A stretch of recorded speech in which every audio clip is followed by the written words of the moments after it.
Welcome back to D20 Tactics. On this channel I play Dungeons & Dragons with my friends, and we explore combat scenarios and play out the tactics used to defeat monsters quickly and safely, giving you more time to get back to role-playing. I'm your host and Dungeon Master, Saracen Zero, and today I'm joined by AzureWolf, BlindOracle, Chron, and Fear No Equal. Together we'll run through typical battles that adventurers might see playing Dungeons & Dragons. This is the third encounter in the Underdark excursion, so if you missed the start, you can find a link to it in the description below. Grab your dice, draw your sword, and let's jump into combat. Hit points, abilities, spells, items in hand. 68 of my 75 hit points. I have 1 casting of my level 1 spell remaining, 2 of my level 2 spells, 2 of my level 3 spells, 3 of my level 4 spells, 1 of my level 5 spells, both of my channel divinities, and I'm holding my Warhammer and my +1 shield in my hands. Full life, so I got 61 HP, 3 first level slots, 3 second level slots, 3 third level slots, 3 fourth level slots, 1 fifth level slot, and I have my Wand of the War Mage and Spellbook in my hand. 58 of 62 hit points, +1 shortbow in hand.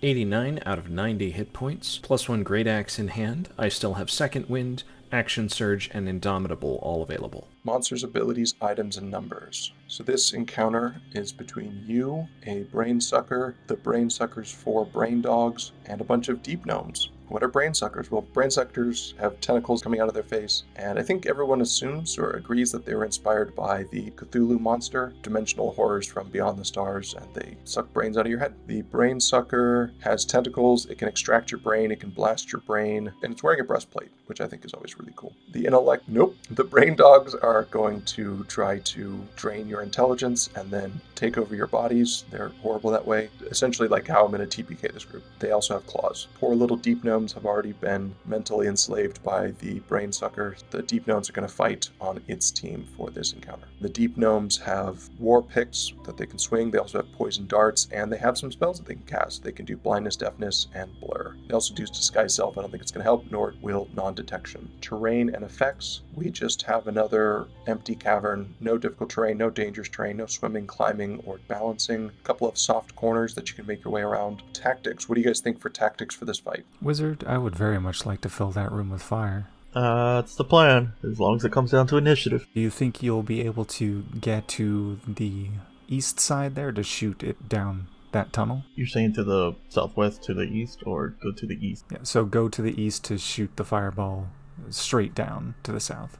That is an opening there. That'll catch most of them. Yeah, that sounds like a really good plan. So if I go in that direction with you to help out with the deep gnome, do you think that'd be strategic? That works. In that case, we should all just go ahead and head to the east. If we don't beat them to the punch, I think the west side is better for us defensively. So if they get out of that room and spread out before we can fireball them, I think we should go west instead. And then we can just channel them into that one entry and force them to climb over each other. Boy, doesn't that just sound like a horror movie waiting to happen. And again, this might be one of those you want to put up Spirit Guardians right at the beginning. That way you can mark us all, and if they walk into our range. Let's go ahead and roll initiative then.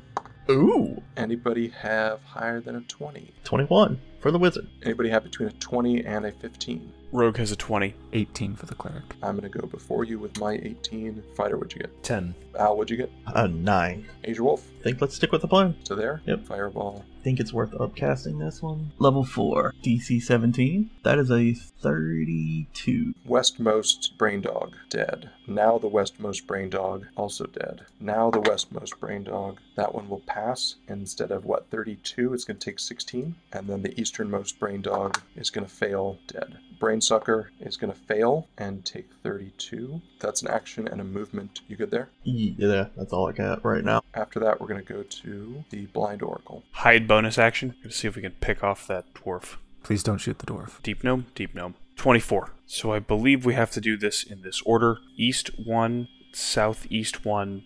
I think that's when I have to take the shot on the deep gnome from there. 25. Yep, that'll do it. For 36 points of damage. 36 points of damage. We'll drop that guy. Nice. What's next? Let's go east with everything I got left. Perfect. After that is the brain sucker. I think the brain sucker is only going to catch 2 of you, but it needs to catch you guys, otherwise it's going to die. I have a brain blast. I think Psychic Blast is probably permissible. There's no way they own a trademark on Mind Blast. It's going to get a 60-foot cone. The speed is 6 squares. And we're going to get to there. We can't get the rest of you, though, so we'll just hit the 2 of you. We're going to do a Psychic Blast at you. This is an ability, not a spell, right? That's correct. Give me a DC 15 Intelligence saving throw, 21 points of psychic damage, and you're stunned. BlindOracle, pass or fail? Pass. Take 10 points of psychic damage. AzureWolf?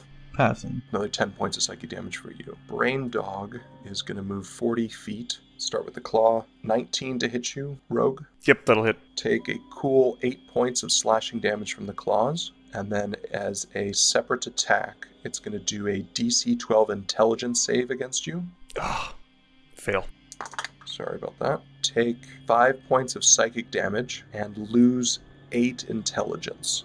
Oh, Yeah, I assume you are not reduced to 0 intelligence. not at the moment, no. The Deep Gnomes, we're going to go to there and throw blindness on the fighter. Fighter, please give me a DC 11 Constitution save. 13, pass. You pass, you're not blinded. It's going to move to there with a dash to bog you guys down. That's all of my stuff. After that, we're going to go to the Chron. First, I like to cast Spirit Guardians at level 3, and then I will move up to adjacent with the Brain Dog. Okay, you're going to proc the 2 attacks of opportunity. Yes, First one is a 21 to hit you. that'll hit. 4 points of piercing. Give me a concentration save to maintain concentration on your spell. That's the 13 on the die. I pass. The second one gets a 13 to hit you, which is a miss. Then that is my turn. No bonus action. After that, we're going to go to the Fear No Equal. One step to the east. I think they've got that. I'm going to stay here and deal with these guys. Attack on the western one. Crit, Okay, 27 damage. I think that'll drop him. Move 1 space to the east and attack the guy next to him.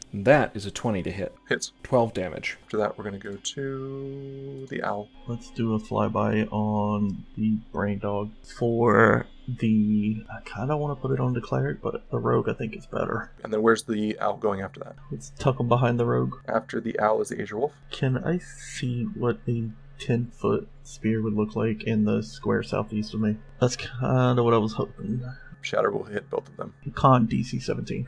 And your damage is 14. Con DC 17, and the damage is 14 or 7. Brain Dog is going to fail, cannot survive either way. And the Brain Sucker is going to get 10, so he's going to fail also and take 14 points. That's an action. What else? I guess move back towards the Owl. After that, we're going to go to the BlindOracle. Let's move west 1, hide behind the Cleric. 24 to hide. Yep, Then we're going to take a shot at the Mind Flayer. Sorry, shot at the Star Spawn. there you go. Sorry, okay, I'm used to my brand name, trademark, delightfully packaged D&D experience. 25 to hit the Tentacle Monster. 25 will hit the Tentacle Monster. That's good damage. 31 points of damage. Lethal. I'm so good at casting Spirit Guardians, guys.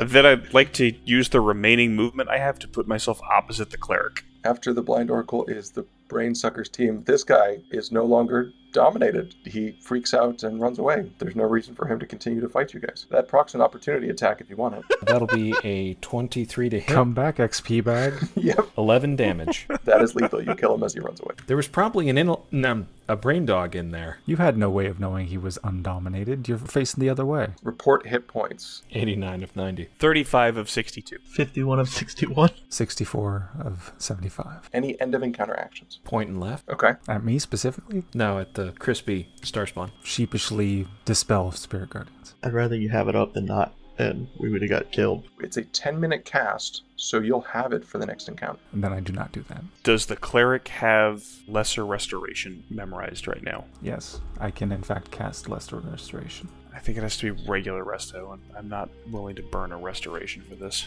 To end either a disease or condition affected by it, the conditions are blinded, deafened, paralyzed, and poisoned. So that's not going to do it. No, it's not. Okay. I don't believe I have Greater Restoration prepared. Grader's a 5, so you won't have it, and I'm not going to ask you to burn a 5 on this, because it's not a critical stat for me. The adventurers don't know this, but I think that's it for intellect devouring enemies for the dungeon. Yeah, like I said, it's not critical, and I'm not asking for a 5. And moot point regardless, I don't have it. I have Flame Strike. You could use that on him. There you go. That'll finish up your problem of having remaining hit points. Hey, if I use Flame Strike on him and then Revivify him, will that do it? I don't think so. No, it will not. It's not just a hard reset? Adventurers realize that they have definitely taken a wrong turn and start backtracking through the tunnels of the Underdark to try to find the path that they should have been on. 3 encounters down, 3 more to go before the long rest. Thank you for stopping by, and I hope you'll join us next week as the adventure continues. I'm Saracen Zero, and I will see you next time.